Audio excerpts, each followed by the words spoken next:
If you are listening to this right now, you are probably someone who, well, you want to stay on the absolute cutting edge of where our world is heading. Right. You're a learner. You want those big aha insights, Mhm. the ones that just fundamentally shift your perspective. Yeah, exactly. The real signal through the noise. Exactly. And you want it without having to drown in some, I don't know, 500-page technical manual or a super dense academic paper to get there. So, welcome to today's deep dive. It's a really exciting one today. It really is.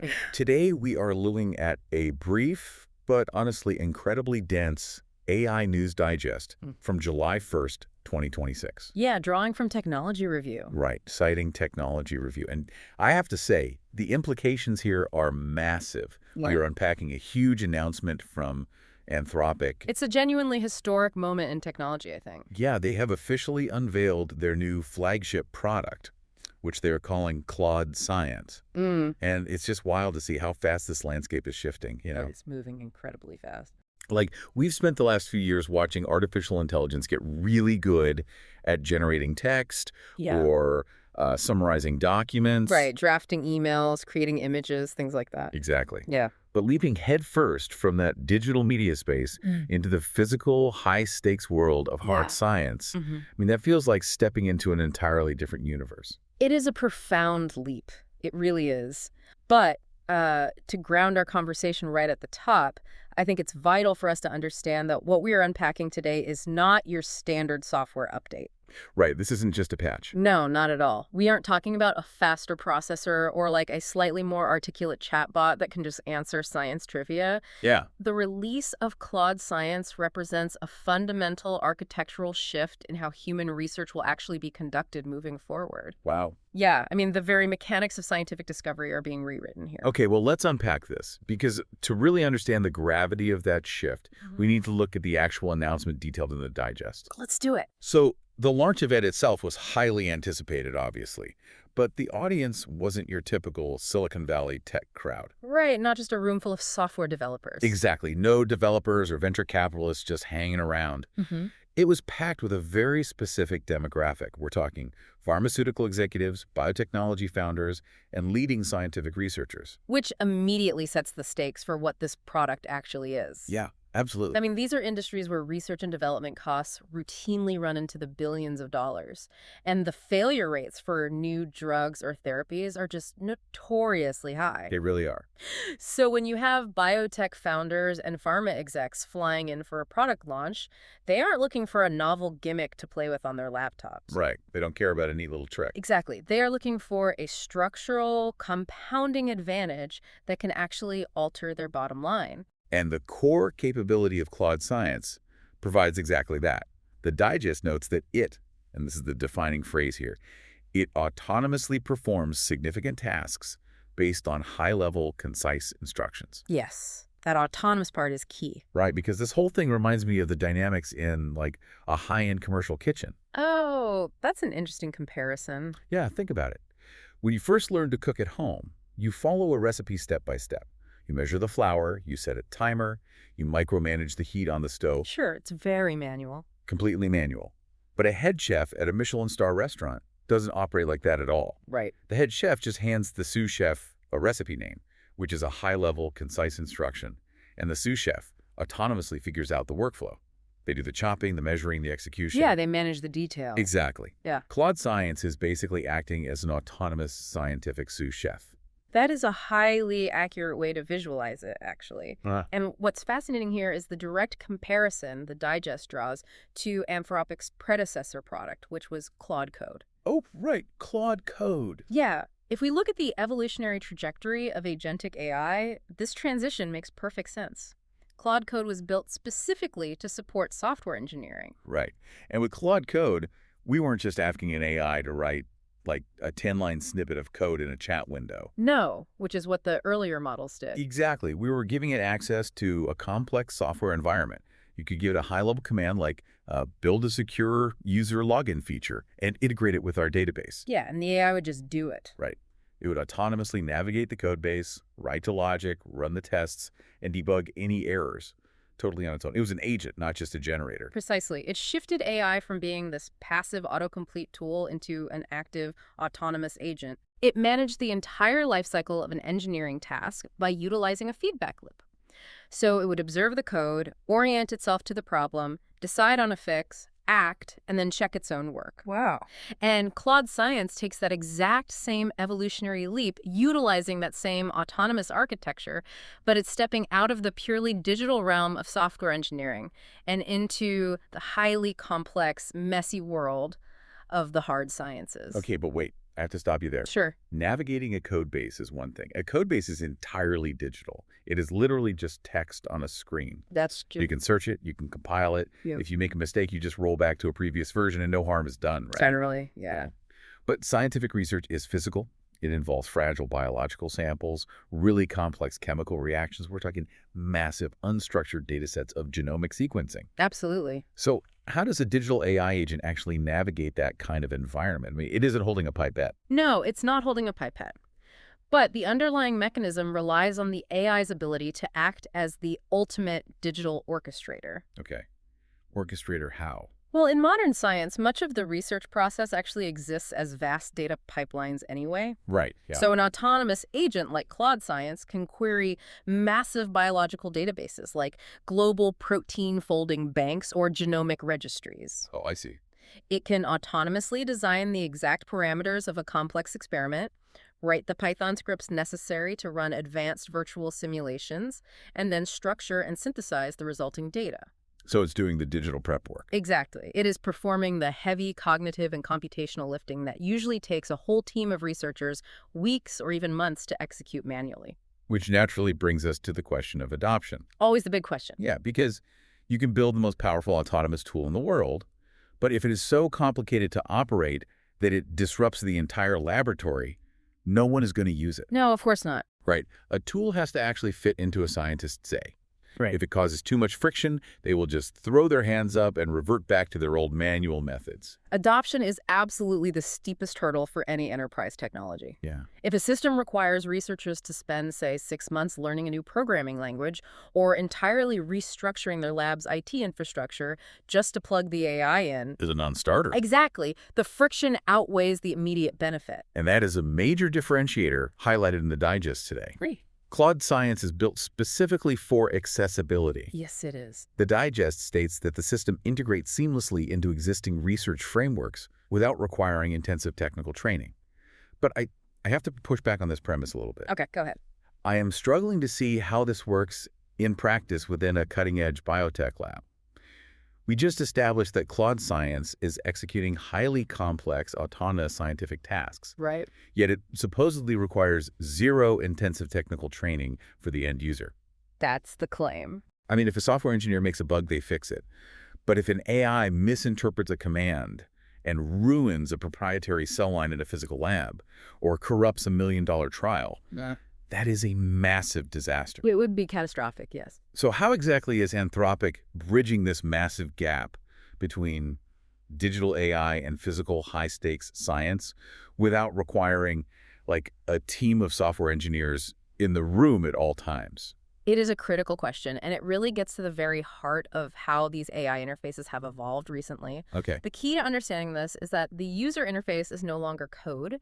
The interface is just natural language. Natural language. Yeah, and the gap between the digital AI and the physical science is bridged by APIs, application programming interfaces. Right, APIs. You have to remember that modern cutting-edge labs are increasingly digitized and automated.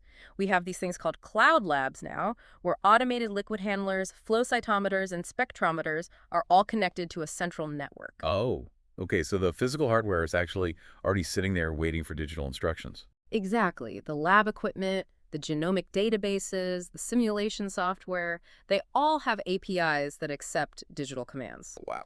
So Claude Science understands the biologist's natural language and just autonomously translates it into the precise API calls needed to operate those systems. So the biologist doesn't need to know how to write the Python script that pulls a specific protein structure from a database. Not at all. Or like the machine code that tells the robotic pipette to move 2 millimeters to the left. Exactly. They just need to know what biological question to ask. That is wild. Right. For example, a researcher could simply say, design a CRISPR guide RNA to target this specific genetic mutation, cross-reference it for off-target effects in the current genomic database, and set up the simulation parameters for the binding affinity. Just speaking normally. Just like that. Yeah. And the AI takes that high-level instruction, writes the necessary code to query the databases, interfaces with the lab's digital infrastructure, runs the analysis, and delivers the structured result. Wow. The technical training is essentially entirely outsourced to the AI. So the friction of translation is completely invisible to the scientist. Yes, completely invisible. They just speak to it the way they would speak to a deeply knowledgeable human colleague. And that invisible translation layer is exactly why the technical barrier drops to virtually zero. Makes total sense now. But to address your point about catastrophic mistakes, because that's important, that is why the system is designed to integrate into existing workflows rather than replacing human oversight entirely. Right, so the human is still in charge. Exactly. The AI drafted the experimental design, structures the data, runs the virtual simulations, and presents the findings. It acts as an accelerator. An accelerator. Yeah. The human researcher is still the ultimate validator who actually approves the final physical execution. But all the heavy, mechanical, time-consuming execution of the process, that's handled entirely by the agent. Okay, that changes the day-to-day reality of a researcher completely. Radically. Because they actually get to spend their time being scientists. Yeah. Focusing on the implications of the data, the creative direction of the research. Yes. Rather than acting as, like, amateur software troubleshooters or data wranglers. Which connects directly to the broader industry pressure mentioned in the digest. Right. Researchers today are operating under immense, escalating pressure to deliver actionable results. The biological sciences are fiercely competitive right now. Oh, absolutely. The race to patent a novel therapeutic or to be the first to publish a groundbreaking finding on cellular behavior, it's relentless. The pressure in pharma and biotech isn't just academic, it's existential. Literally. If your competitor patents the compound first, your billions in R&D are essentially just wiped out overnight. And historically, the bottleneck hasn't always been a lack of brilliant ideas. It has been the sheer mechanical friction of executing the research. Yeah, the grind. Right. Setting up the data pipelines, aligning the genetic sequences, analyzing the thousands of variables, waiting for computational models to finish running. It takes forever. Yeah. By removing the friction of a steep technical learning curve, Claude Science gives these teams an immediate, tangible, competitive edge. They can innovate faster simply because they are no longer bottlenecked by the limitations of their own tools. Wow. So if we pull back and look at the ultimate real-world impact. Yeah. This isn't just about making a scientist's Tuesday a little less stressful. Not at all. Here's where it gets really interesting.